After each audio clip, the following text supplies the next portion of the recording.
High guys, मैले चाहिँ आज होइन एकदमै टिकटक र फेसबुकभरि देखेर चाहिँ फर्सीको मुन्टाको अचार चाहिँ ट्राई गर्न लागेको। यसको लागि चाहिँ मैले सुरुमा पानी तताएँ अनि त्यसमा चाहिँ मैले फर्सीको मुन्टा हालिदिएँ।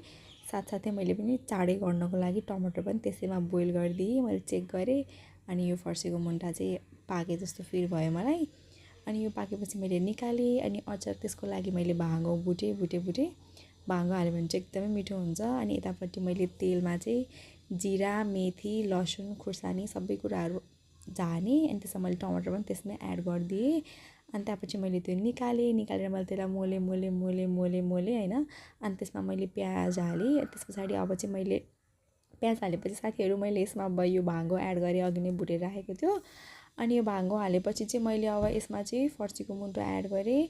अनि फर्सीको मुन्टो एड गरेपछि मैले यसलाई मजाले मोलेँ होइन। मोलेँ त्यसपछि मैले त्यो कागतीको रस निचोडेर राखेको थियो त्यसलाई पनि एड गरेँ। यति मिठो